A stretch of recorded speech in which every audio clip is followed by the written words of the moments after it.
Salut à tous, ici Monsieur Café 89, on se retrouve pour la quatrième vidéo tuto. Donc cette vidéo tuto c'est la deuxième partie de la troisième vidéo tuto que j'ai fait juste avant.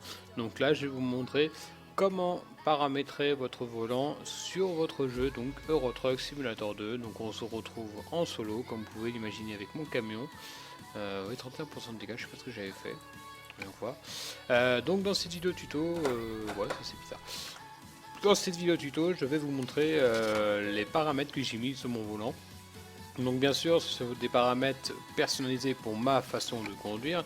Ce sera en aucun cas les paramètres global de tout le monde. Donc après, vous pouvez toujours modifier modifier ce que j'ai mis moi. Hein, ça là-dessus, il n'y a pas de problème. Donc en premier temps, on se retrouve dans les options, dans le contrôleur. Donc pour les gens qui n'ont pas encore de volant, vous faites tout simplement quand vous êtes là-dessus. Donc bon, faut être contrôleur. Donc là où pour les gens qui sont en Driving Force GT, vous mettez séquentiel. Pour les gens qui sont en G25, G27, qui ont envie de jouer avec la boîte en H, vous mettez boîte en H. Donc moi, ce que je peux vous conseiller, c'est une boîte fractionnée. Parce que de l'éventail, si vous passez une vitesse par une vitesse, vous allez faire que de ça. C'est vraiment pénible, donc fractionner, le truc, l'avantage que c'est quand vous passez une vitesse, vous passez de 2 en 2, donc chiffre pair, impair, donc moi je vous conseille fractionner. Donc là, voilà, vous terminez l'assistance. Donc voilà, on se retrouve là-dessus. Donc là, vous faites bien attention que marqué clavier plus Logitech G27. Donc type de contrôle, vous mettez volant. Des fois, je ne sais pas pourquoi il y a marqué manette joystick, donc vous mettez bien volant. Boîte en H, là vous décochez. Sensibilité de la direction, moi je l'ai mis à ce point-là. Direction linéaire, vous décochez, retour de force bien sûr, donc après vous voyez les gains de retour de force, l'intensité de retour de force et le centre de retour de force, donc ça vous mettez si vous voulez comme ça, donc moi je peux pas forcément vous dire quel est le mieux, c'est par rapport à vos envies. L'intensité des vibrations du moteur, donc ça les vibrations du moteur c'est quand par exemple vous êtes à l'arrêt, vous tournez, vous sortez sur votre volant, que ça vibre, c'est juste les vibrations du moteur comme dit indiqué. Intensité des effets d'environnement, donc ça c'est tout ce qui est trottoir, BAU, donc ligne de BAU, l'herbe et tout. Donc moi j'ai mis à fond parce que je trouve que on ne le ressent pas forcément sinon, parce que voilà j'ai mis à fond. Amortisseur, je vais peut-être un peu l'augmenter, donc vous voyez que je suis encore en phase limite de modification. Donc ça c'est par rapport à les amortisseurs, donc on voit les chicanes et tout comme ça, donc je préfère le mettre. Intensité de force lors d'une collision, donc à fond, hein, quand vous collisez, autant mettre à fond. Donc après, axe de direction, donc ça c'est votre volant, donc normalement vous devez avoir Joy Well Axis, donc si vous n'avez pas ça, limite vous pouvez cocher dessus et là vous tournez votre volant pour bien sélectionner votre volant. Après zone d'axe de direction, moi je l'ai mis complètement à fond, donc après hein, c'est par rapport à ce que vous voyez. Là je vais mettre le volant à 90 degrés. Plus je mets le truc là, moins il capte que je suis à 90 degrés. Donc voilà, moi je l'ai mis carrément à 0 parce que le fait d'avoir mis mon volant à 800 et quelques degrés, déjà ça fait qu'il soit bien personnalisé et ça évite d'avoir des zones mortes. Après, mode d'accès de direction, donc centré, hein, parce que le centre c'est quand votre volant il est au milieu. Voilà. Après, Joy accélérateur, donc ça c'est la pédale d'accélérateur. Bon, pour les gens qui n'ont pas cette case là, vous cliquez ici, vous appuyez sur l'accélérateur. Voilà, tout simplement. Donc pareil, moi j'ai mis aucune zone morte. Donc après si vous n'appuyez pas sur l'accélérateur et si par exemple il est comme ça, par exemple voilà comme ça, même sans que vous appuyez sur l'accélérateur, vous inquiétez pas, vous avez juste limite à prendre la zone morte et à mettre jusqu'à temps que voilà case décoche. Comme ça moi c'est qu'il accélère tout seul. Après mode inversé, après joy break, donc ça bien sûr les freins, donc pareil vous cliquez dessus et voilà. Donc si pareil vous voyez ça alors que vous appuyez pas sur la pédale, mettez la zone morte pour l'enlever. Et après l'embrayage, donc l'embrayage, hein.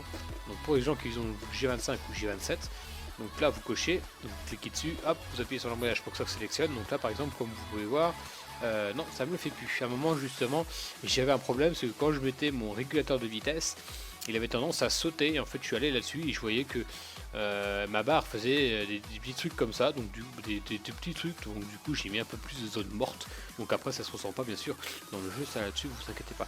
Réglage du point d'attaque d'embrayage, personnellement j'ai laissé tel quel, donc c'est à fond je crois, laissez comme ça, hein.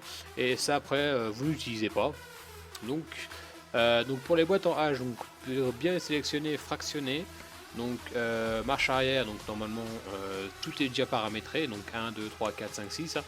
Donc c'est 1 en haut à gauche, 2 en bas à gauche, 3 au milieu en haut, 4 au milieu en bas, 5 en haut à droite, 6 en bas à droite, et la marche arrière, vous appuyez sur votre levier de vitesse et vous êtes descendu en bas.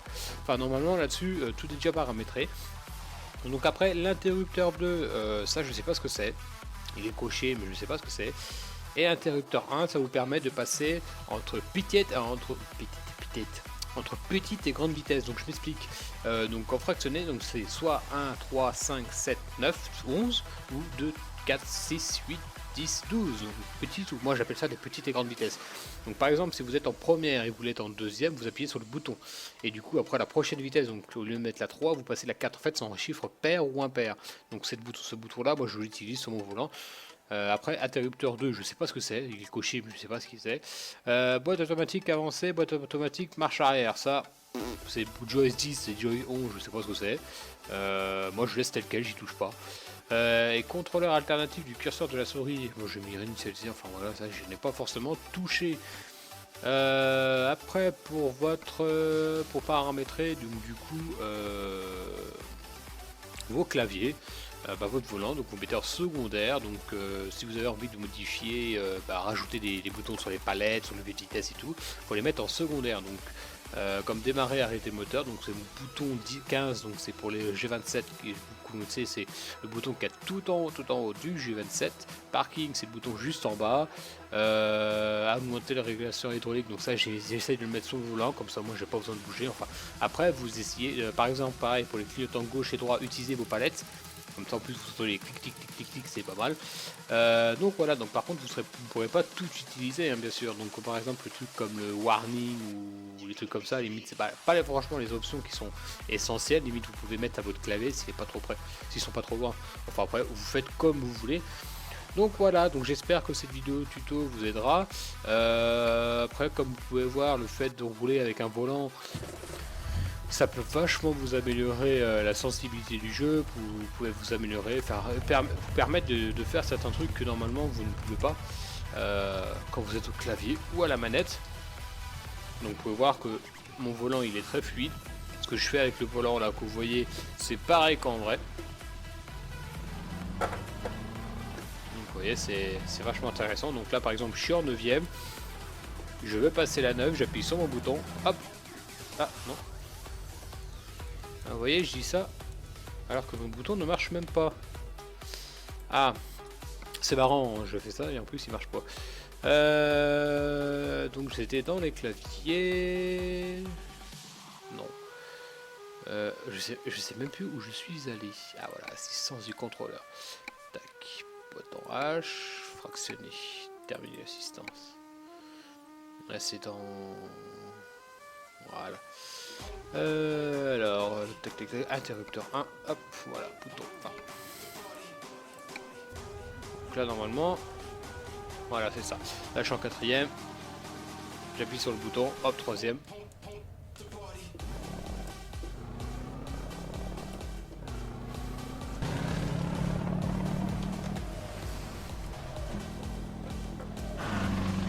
Après, c'est une question d'habitude hein, de rouler. Après pour les gens, si vous entendez ce bruit là quand vous passez vitesse, voilà, je sais pas si vous l'avez bien entendu, je vais essayer de vous le faire. Voilà ce bruit là.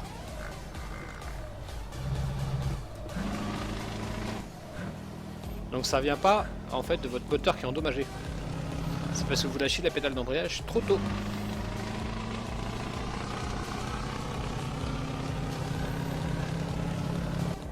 Donc vous voyez, je peux vraiment me permettre de rouler plus vite hein.